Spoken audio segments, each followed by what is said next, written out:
qisadada jacayl ee xanuunka badan qofna ha uga sheekaynin. Haddii aad uga sheekaysato maxaa dhacaya? Ku soo dhowow muuqaalkani oo aan rabo inaan kugu fahamsiiyo sababta mar kasta qalbiga lagaga dhaawaco, gabar iyo wiilba. Tani waa xaqiiqo. Haddii muuqaalkani aad dhammaysato waxaan kuu hubaa in mar dambe aadan samayn doonin waxaan halkan kugu sheegayo, because waxaana ka dambeeya in qalbiga lagaa dhaawaco. Haddii aad ku cusub tahay fadlan subscribe saar, muuqaalkana laagaree si dad badan u gaaro. Laagareyntada way na caawinaysaa muuqaalkan waqtigan gelinaya si adigu kuu soo gaaro, adna nagala qayb qaado in dad badan u gaaro. Markaad xiriir ka soo baxdo, xiriir toxic ah ama qiso jacayl kuugu dhacday ee qof kale xiriir la sameynayso, su'aalaha qofkan uu ku weydiinayo ama xitaa marka aad saaxiibaha aad tihiin xiriir idinka dhaxaynin, su'aalaha uu ku weydiinayo waxaa ka mid ah qiso jacayl ma soo martay, weligaa qalbiga lagama soo dhaawacay. Adna waxaa laga yaabaa inaad isdhahdo bal ku nafis qofkan. Waxaan ka hadlayaa marka gabar ay wiil uu saaxiibtinimo ay ka dhaxayso ama ay wada socdaan, ama gabar ama wiil uu la socdo gabar.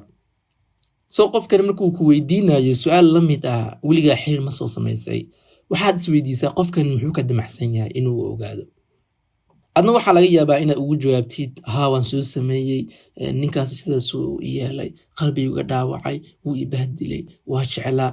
Waxyaalo badan aad uga sheekaynaysaa qofkan. Isagana qofkan uu dhageysanayaa, wuu qoranayaa. Hadduusan qoranaynin xitaa boontiyada aad dhahday mid ayuu u garanayaa. Qofkan waxa aad siisay qoriga uu kugu toogan lahaa. Qofkan waxa aad baraysaa meelaha aad ka jilicsan tahay. Adigu waxaad ugu sheeganaysaa qofkan si aaminaad ah oo waxaad leedahay sida oo kale ha igu samaynin. Laakiin qofkan hadhow marka dan ay kaa soo gasho ay xiriir jacayl iskugu timaadaan, wuxuu samaynayaa isla sidii qofkii hore kugu sameeyey. Wadadaasuu raacayaa. Wixii uu ku dhibayuu samaynayaa. Daciiftinimadaadii meelaha daciifka aad ka tahay ayuu durdurayaa. Ka waran qof aad dhahday halkan waa boog, dadna boogti kaa dinqinaya, maxaa ku samayn lahayd? Waa ka xanaaqleed soo maaha?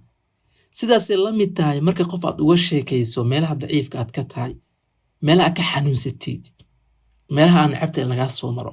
Waa sababta aan hadda kugu leeyahay qisadada jacayl aad soo martay ha kuu qarsanaato.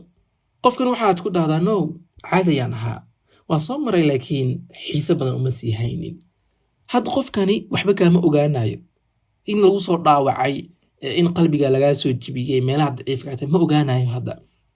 Laakiin marka aad u sheegto aad dhahdo meelahaas daciifka ka ahay, sidaas haddii aad qofku ugu sameeyo waa xanuunsadaa, waa danqadaa, qofka sidaasaan u jeclaadaa, haddii hal mar aan wax jeclaado kama foqo. Waxyaabahaasi oo dhan waxay tusaysaa duleelaha aad leedahay. Qofkan uu sii qoranaya ama maskaxdiisa ku sii haynaya, hadhowna dib dambe ayuu kugu samayn doonaa. Isla qalbigii markale ayuu dhaawacmay. Markaasaa ka niyad jabaysaa jacaylka. Waad dhahaysaa jacayl ma jiro, jacaylku waa xanuun. Waan ognahay jacaylku waa xanuun. Waayo waxa ku dhaawacaya qof aad jeceshahay, qof aadan ka filanaynin, qof aadan marnaba isdhehaynin uu kugu samaynayaa. Bini'aadamku waa jilaayaal marka aad baranaysid. Wallahi waa jilaayaal. Qolfoofta sare ee bini'aadamka unbaa aragnaa. Qof kastoo maanta kuu wanaagsan aad u riyaaqaysid, aad leedahay qofkan uu qurux badan yahay, qofkan uu naxariis badan yahay, qofkani haddii uu kugu soo aado janno adduunaa gelaysaa. Wallahi inuusan ahayn. Dad badan qiso way ila wadaageen, sababtaasa muuqaalkan u duubayaa. Qolfoofta sare bini'aadamku way ka qurux badan yihiin. Bini'aadamku intaadan dhex gelin waxay kuu soo bandhigayaan xagga uga fiican ay leeyihiin. Waxaan ku dhahayaa qofka aad taqaanid ee as leedahay waa taqaanaa, wallahi nadan aqoonin. Ma taqaanin qofkaas. Barashaa kugu dhiman qofkaasi. Weli qofkaa lama aadan falgelin. Qofka waxa uu yahay weli si dhaba uma aadan ogaanin. Haddii aad rabto qof ina ogaatid, kaliya ka ogow marka uu xanaaqo falcelinta uu sameeyo. Marka ay dhib ku gaarto siduu kaaga falceliyo. Qaarkood way jili karaan markay dhib ku gaarto inay ku dhahaan oh sorry waa ka xumahay, way kula dareemi karaan xanuunka. Laakiin waxaan ka hadlayaa dhibaatada qotada dheer, like deep problem marka ay ku haysato, siday uga falceliyaan arag. Qofkani markaad isdhex gashaan unba arki kartaa wanaagiisa iyo xumaantiisa. Waxaan dhahaa bini'aadamka marka aad baranaysid waa sida desktopka oo kale. Desktopka laptopka waxaa dul saaran foldero fara badan soo maaha. Folderka marka aad gudaha u sii gashid maxaa arkaysaa folderkaas waxa ku sii jiro. Haddana wuxuu yeelan karaa folder kale. Adiga waa folder aan dhammaad lahayn.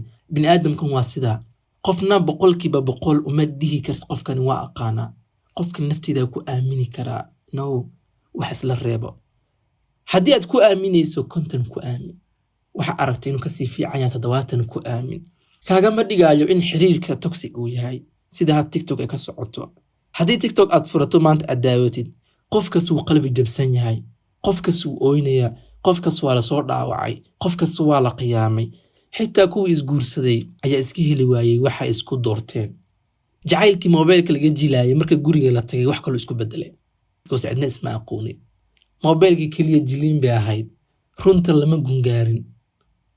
goorma runta la gungaaray? goormay soo baxaysaa qofka saxnimadiisa? qofka markaa la dhaqantid, ama haddii qof aad isjeceshiin isku day in qofkaas aad u dhawaatid, in qofkaas ay wax idin dhex maraan, qofkaas aad la dhaqantid, qofkaas aad la joogi karto maalin oo dhan. marar badan aad arki kartid isagoo aanan ku filanaynin, aad ka duldhici kartid. haddii aad rabtid siriiran kuu sheegaya in qofka waxa gudihiisa ku jira aad ogaatid, kaliya waxaad fiirisaa marka aad wada joogtaan sida ula dhaqmayo dadka aadan adiga ahayn, qofka aad adiga ahayn. tusaale maqaaxi baa fadhisaan, cuntaad dalbateen, kaliya siduu kabalyeeri ula dhaqmayo fiiri, sidaas u qiimay qofkan. adigu kuu jilayaa kaliya, laakiin qofka saxda uu yahay waa marka ula dhaqmayo dadka kale.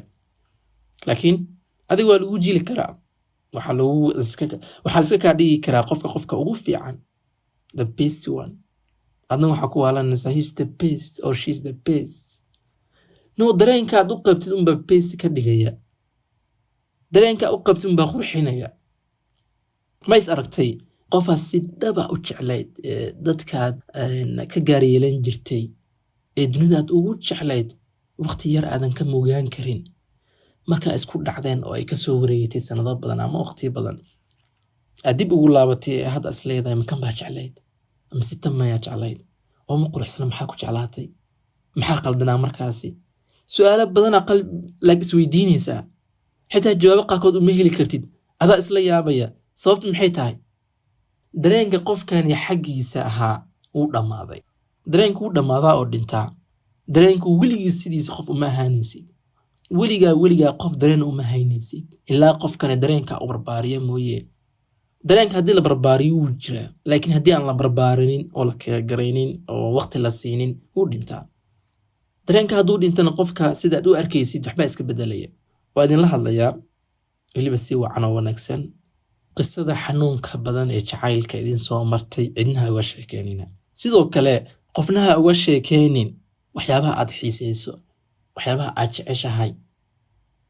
sababtuu qofkan uu kuu samayn karaa, markaasuu qalbigaaga ku hanan karaa. qofnaha tusin wadada loo maro qalbigaaga. sababtu waxa ay tahay qofka si fudud ayaad ugu sahlaysaa inuu qalbigaaga soo gaaro.